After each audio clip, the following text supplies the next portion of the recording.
Weekly once ನಿಮಗೆ cheat meal ಮಾಡ್ಬೋದು. ನೆಟ್ ಮಾಡಿ ಚೀಪ್ ಡೇ ಅಲ್ಲ, cheat meal. Hi everyone, welcome to my channel Cyril's lifestyle and transformation. ಇವತ್ತು ನಮ್ಮ video how to gain lean muscle. Last ವಿಡಿಯೋಲಿ ನಾವು how to reduce belly fat ಒಂದು ವಿಡಿಯೋ ಮಾಡಿದ್ದೆ. ತುಂಬ ಒಳ್ಳೆ ರೆಸ್ಪಾನ್ಸ್ ಬಂತು ಅದಕ್ಕೆ. ಸೊ ಇವತ್ತು ನಾನು ನಿಮಗೆ ಹೇಳುವ ಡಯಟ್ ಪ್ಲ್ಯಾನ್ ಯಾವುದೊಂದು ಬಾಡಿ ಬಿಲ್ಡರಿಗೆ ಮತ್ತು ಯಾವುದೇ ಒಂದು ಕಾಂಪಿಟೇಷನ್ ಪ್ರಿಪೇರ್ ಮಾಡೋರಿಗೆ ಅಲ್ಲ.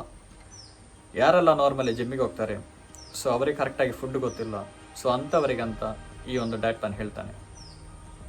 ಈ ಒಂದು ಡಯಟ್ ನಾ ಪರ್ಸ್ನಲಿ ಫಾಲೋ ಮಾಡೋದು ಮತ್ತು ನಾನು ನನ್ನ ಕ್ಲೈಂಟ್ಸಿಗೆ ಕೊಡುವಂಥ ಒಂದು diet plan. First of all ಎದ್ದ ನಂತರ 2 ಗ್ಲಾಸ್ ವಾರ್ಮ್ ವಾಟರ್. ಬ್ರೇಕ್ಫಾಸ್ಟಿಗೆ ಬರುವಾಗ 50 ಗ್ರಾಮ್ ಓಟ್ಸ್, 2 ಇಡ್ಲಿ, 2 ಚಪಾತಿ, ದೋಸೆ, ಪುಂಡಿ, ಯಾವ ಫುಡ್ ಐಟಮ್ ಬೇಕಾ ನಮಗೆ ತೆಗಿಬೋದು ಮನೆಯಲ್ಲಿ ಮಾಡುವ. ಕ್ವಾಂಟಿಟಿ ಮಾತ್ರ 2 to 3 ಇರಬೇಕು. ಮತ್ತು ವೆಜಿಟಬಲ್ಸ್. ಸೊ ವೆಜಿಟಬಲಿಗೆ ಕ್ಯಾಪ್ಸಿಕಮ್, ಕ್ಯಾರೆಟ್, ಕುಕುಂಬರ್ ಇದೆಲ್ಲ ನಮಗೆ ತೆಗಿಬೋದು. ಪ್ರೋಟೀನಿಗೆ ಬರುವಾಗ 4 egg whites, 1 whole egg. Yolk ನಿಮಗೆ ಆಮ್ಲೆಟ್ ಸಹ ಮಾಡ್ಬೋದು, ಬಾಯ್ಲ್ ಸಹ ಮಾಡ್ಬೋದು. ಅದರೊಟ್ಟಿಗೆ 8 to 12 ಆಲ್ಮಂಡ್ಸ್. ಟೀ ಮತ್ತು ಕಾಫಿ ಕೊಡುವವರು ಬ್ರೇಕ್ಫಾಸ್ಟ್ ಒಟ್ಟಿಗೆ ಕುಡಿಲಿಕ್ಕೆ ಟ್ರೈ ಮಾಡಿ. ಮಿಡ್ ಮಾರ್ನಿಂಗ್ ಸ್ನ್ಯಾಕ್ ಬರುವಾಗ ನಿಮಗೆ ಎನಿ ಕೈಂಡ್ ಆಫ್ ಫ್ರೂಟ್ಸ್ ನಿಮಗೆ ತೆಗಿಬೋದು. ಸೊ ಯಾವ ಫ್ರೂಟ್ಸ್ ಬೇಕಾ ನಮಗೆ ತೆಗಿಬೋದು. ಆರೆಂಜ್, ಆ್ಯಪಲ್, ವಾಟರ್ಮೆಲನ್, ಪೇರಳೆ ಇದೆಲ್ಲ ನಿಮಗೆ ಒಂದು 4 to 5 ಸ್ಲೈಸ್ ಆಗಿ ತೆಗಿಬೋದು. ಇದರೊಟ್ಟಿಗೆ green tea, black coffee, black tea ಇದೆಲ್ಲ ನಿಮಗೆ ತೆಗಿಬೋದು. ಲಂಚಿಗೆ ಬರುವಾಗ 200 ಗ್ರಾಮ್ ರೈಸ್. ಮತ್ತು ಪ್ರೋಟೀನಿಗೆ ಅಂತ ಫಿಶ್, ಮಟನ್, ಚಿಕನ್ ಇದೆಲ್ಲ ನಿಮಗೆ ತೆಗಿಬೋದು. ಕ್ವಾಂಟಿಟಿ 180 to 200 ರೋ ವೆಯ್ಟ್ ಇರಬೇಕು. ಮತ್ತು ವೆಜಿಟಬಲ್ಸ್ ಕುಕುಂಬರ್, ಕ್ಯಾಪ್ಸಿಕಮ್, ಕ್ಯಾರೆಟ್.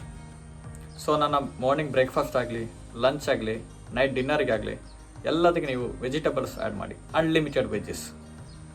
ಮತ್ತು mid afternoon snack. So mid afternoon ಸ್ನ್ಯಾಕಿಗೆ ಪ್ರೀ ವರ್ಕೌಟ್ ಸ್ನ್ಯಾಕ್ ಅಂತ ಸಹ ಹೇಳ್ಬೋದು. ಇದಕ್ಕೆ ನೀವು ಜಿಮ್ಮಿಗೆ ಹೋಗೋ ಮುಂಚೆ 2 ಸ್ಲೈಸ್ ಬ್ರೆಡ್, ಬ್ರೌನ್ ಬ್ರೆಡ್ ಸಹ ತೆಗಿಬೋದು, ವೈಟ್ ಬ್ರೆಡ್ ಸಹ ತೆಗಿಬೋದು. ಅದರೊಟ್ಟಿಗೆ ಪೀನಟ್ ಬಟರ್ ಬೇಕಾದರೆ, ಮತ್ತೊಂದು 4 ಎಗ್ ವೈಟ್ಸ್ ಮತ್ತು ಬ್ಲ್ಯಾಕ್ ಕಾಫಿ. ಸೊ ನಮಗೆ ಅಲ್ಲಿ ಕಾರ್ಬ್ಸ್ ಆಯಿತು, ಪ್ರೋಟೀನ್ ಆಯಿತು, ಎನರ್ಜಿಗಂತ ಸ್ವಲ್ಪ ಕಫಿನ್ಸ್ ಆಯಿತು. ವರ್ಕೌಟ್ ನಂತರ 1 ಬನಾನಾ, 5 ಎಗ್ ವೈಟ್ಸ್ ತಿನ್ನಬೇಕು. ಮತ್ತು ಡಿನ್ನರ್ಗೆ ನೀವು ಲಂಚ್ ಅಂತ ತಿಂದಿರಾ ಅದೇ ಸೇಮ್ ನಿಮಗೆ ಡಿನ್ನರ್ ಸಹ ತೆಗಿಬೋದು. ಏನು ಪ್ರಾಬ್ಲಮ್ ಇಲ್ಲ, ಏನು ವ್ಯತ್ಯಾಸ ಮಾಡಬೇಕಂತಿಲ್ಲ. ಸೊ ತುಂಬ ಜನ ಕೇಳ್ತಾರೆ, ನೈಟ್ ನಮಗೆ ರೈಸ್ ಎಲ್ಲ ತಿನ್ಬೋದಾ, ಚಪಾತಿ ತಿನ್ನಬೇಕಾ? ಸೊ ಅದು 2 ಸಹ ಒಂದೇ, ಚಪಾತಿ ಸಹ ನಿಮಗೆ ತಿನ್ಬೋದು, ರೈಸ್ ಸಹ ನಿಮಗೆ ತಿನ್ಬೋದು.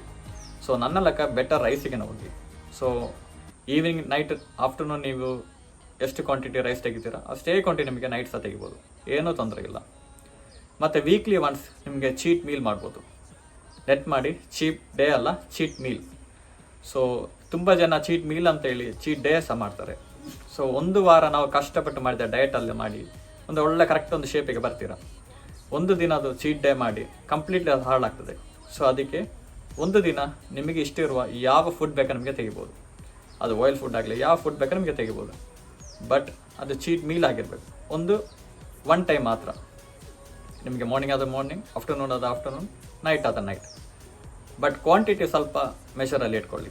ಸೊ ಯಾವ ಫುಡ್ ಬೇಕಾ ನಿಮಗೆ ತಿನ್ಬೋದು, ಬಟ್ ಹೇಗೆ ತಿನ್ನಬೇಕಾದ್ರೆ ನಿಮಗೆ ಬಿಟ್ಟದ್ದು. ಸೊ ಕ್ವಾಂಟಿಟಿ ಎಷ್ಟಾಗ್ತದೆ ಅಷ್ಟು ಕಮ್ಮಿಯಲ್ಲಿ ತೆಗೀರಿ. ಸೊ ಇವತ್ತಿನ ವಿಡಿಯೋ ಇಷ್ಟೇ. ನಿಮಗೆ ಈ ವಿಡಿಯೋ ಇಷ್ಟ ಆದರೆ, ಸೊ ಇದೇ ವಿಡಿಯೋ ನಿಮಗೆ ಹೆಲ್ಪ್ಫುಲ್ ಅಂತ ಅನಿಸಿದರೆ ಸಬ್ಸ್ಕ್ರೈಬ್ ಮಾಡಿ, ಲೈಕ್ ಮಾಡಿ, ಸಪೋರ್ಟ್ ಮಾಡಿ.